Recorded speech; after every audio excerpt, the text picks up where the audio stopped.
새 차를 타는 행복 아메리카 리스입니다. 자동차 리스 원리금 균등 분할 상환 방식에 대해서 설명드리도록 하겠습니다. 방금 포스팅 했는데 5개 댓글이 달려있네요. 여기 클릭하겠습니다. 자동차 리스 원리금 균등 분할 상환 방식에 대해서 설명드리고 있습니다. 자동차 리스료를 산출하는 방법으로 원리금 균등 분할 상환 방식이 이용되고 있습니다. 자동차 금액과 세금을 합산한 것을 취득 원가라고 앞에서 설명을 드렸고요. 이 취득 원가를 대출 원금으로 해서 매월 납입하는 금액은 동일하게, 원금은 점점 더 많이 상환되고 이자는 점점 더 감소하는 방식을 원리금 균등 분할 상환 방식이라고 합니다. 그러니까 우리 리스 이용자가 알고 계시는 거는 매달 같은 금액을 내시잖아요. 그죠? 예. 이 금액 안에는 원금과 이자가 합산되어 있는 것입니다. 원금은 내가 매월 내서 원금이 갚아지는 거니까 줄어들잖아요. 그죠? 예, 줄어들면은 남은 금액, 내가 갚아야 될 총량에서 상환하고 남은 금액이 줄어든단 말이죠. 매월. 그죠? 그러니까 줄어드니까 줄어든 베이스로 이율을 적용해서 계산하면 이자도 매회차 줄어들도록 이렇게 되어 있어요. 그죠? 그런데 내는 금액은 똑같으니까 똑같은 금액에서 이자를 차감을 하면은 원금은 매월 더 상환하는 구조가 됩니다. 매월 더 많이 갚아간다는 얘기예요. 예, 이러한 방식을 원리금 균등 분할 상환 방식이라고 합니다.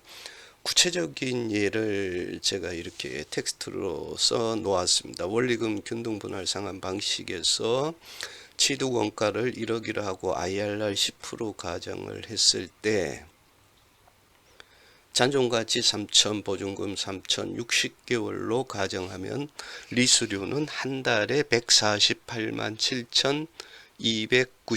7,293원씩 내고 사용하게 됩니다.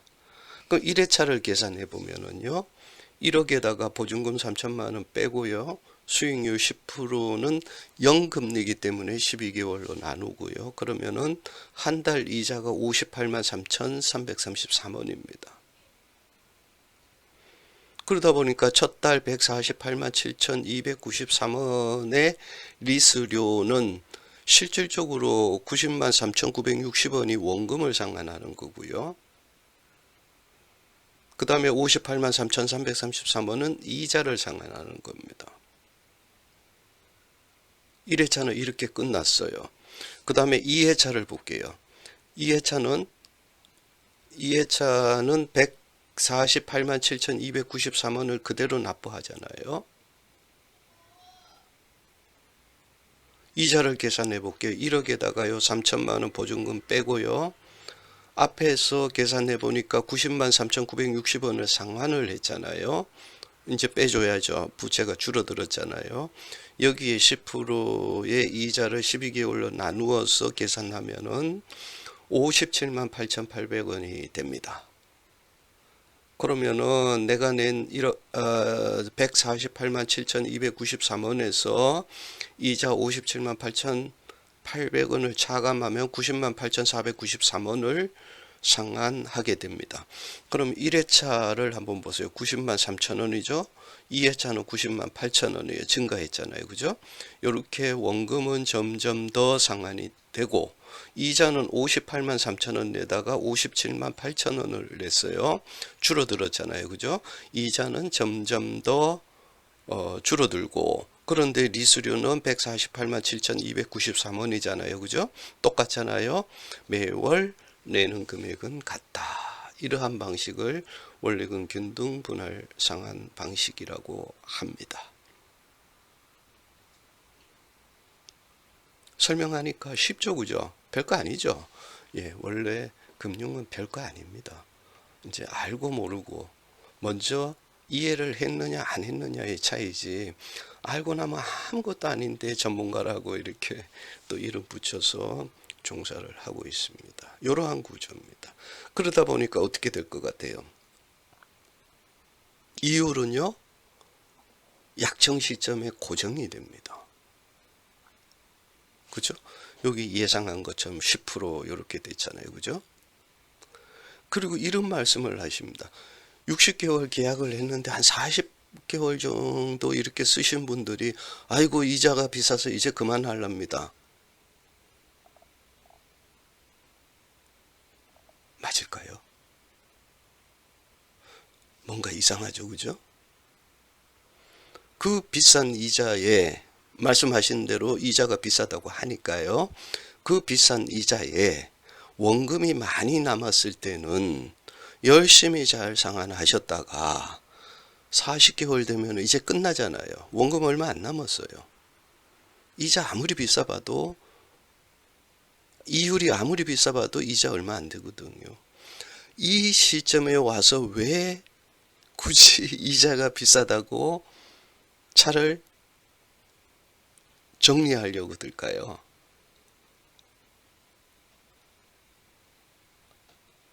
진짜 이자가 비쌀까요?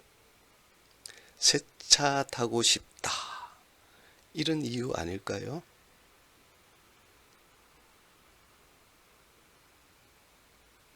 과거에는 주로 차를 이용하시는 분이 결정을 하셨어요.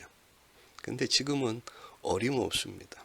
최종 결정권자는 집에 계시는 사모님이십니다. 그러다 보니까 여러 가지 구실을 찾는 이유가 아닐까 이런 생각도 합니다. 어쨌든 자동차 리스 이율은 고정이 되어 있고 처음에는 원금이 높기 때문에 많은 이자를 지출하다가 점점 상환이 빨라져서 만기 시점으로 가면 이자 부담이 급격히 낮아진다. 이 정도로 실무적인 설명을 한번 해드리겠습니다. 예. 그 다음에 수익률이 고정된다는 얘기는 앞에서 말씀드렸고요. 그 다음에 이렇게 이자를 계산해서 원금과 이자를 분리해서 남은 금액이 얼마입니다 라고 요거 안내를 해주는 것을 상환 스케줄이라고 해요. 상환은 대출을 갚는다는 뜻이거든요. 해차를 가지고 있기 때문에 스케줄이라는 이름이 써졌고요. 그래서 리스료를 상환하고 났을 때 남은 금액이 얼마인가, 남은 부채가 얼마인가를 한눈에 볼 수 있도록 만들어 준 것을 자동차 리스 상환 스케줄이라고 합니다. 약정이 체결되면은 그 약정에 맞는 상환 스케줄을 교부를 합니다. 요즘은 소비자가 리스회사 홈페이지에 가서 개인정보 확인하고 출력을 할 수 있도록 이렇게 되어 있습니다. 별도로 고지나 송부를 하지 않습니다. 직접 찾아보시면 되고요. 약정할 시점에 상환 스케줄을 보는 것이 좋잖아요. 그죠? 왜냐하면은 내가 선택한 차에 내가 매달 내면은 얼마가 남게 되는지 합리적인 계획을 세울 수가 있잖아요. 그런데 소비자는 이러한 상환 스케줄을 구성할 수 있는 사람이 없다라고 간주하는 것이 맞을 겁니다. 제가 간단하게 설명을 드렸지만은 또 계산하면 안 되거든요. 또 계산이 된다 하더라도 5년 약정이면 5년간 계산을 해야 되니까요. 그죠? 복잡하잖아요. 그래서 상환 스케줄 주세요 그러면 영업원이 또 이걸 계산을 못 해요. 설명하면 알아듣는데요. 그 하라 그러면 못 해요. 왜냐면은요. PC에다가 모바일이나 PC에서 견적기에 있잖아요. 차량 가격 넣고 기간 넣고 컨디션 넣으면은 쫙 나와요. 그러다 보니까 여기에 익숙해지다 보니까 어떻게 계산하는지를 잘 몰라요. 해주세요 그러면 못 해줘요. 그래서 계약 전에 상환 스케줄 주세요 그러면은 그거 없어요. 손님 계약해야 나오는 겁니다. 이렇게 안내를 하거든요. 지금 그거 맞아요. 그렇다 하더라도 소비자가 깜깜이 계약은 할 수가 없잖아요. 그죠? 미리 보시는 것이 좋습니다. 어떻게 봐요? 자동차 리스 그 견적서 분석 시스템이 있습니다. 여기에 오셔가지고 선택된 차에 대한 취득 원가, 보증금, 잔존가치, 기간, 리스료 입력하면은요 상한 스케줄이 바로 나옵니다. 그러면은 내가 3년 탔을 때 얼마 정도 남지, 5년 탔을 때 얼마 정도 남지 정확하게 보고 내가 예산을 짤 수도 있고요, 결정을 할 수도 있습니다. 이러한 것이 합리적인 결정이라고 저희는 생각하고 있습니다. 무료 서비스를 제공해 드리고 있습니다. 꼭 확인하신 다음에 리스는 어렵고 복잡한 제도입니다. 반드시 상담하신 후 이용하시는 것이 좋습니다. 네, 오늘은 미상환 금액에 대해서 원리금 균등 분할 상환 방식에 대해서 설명드렸습니다. 감사합니다.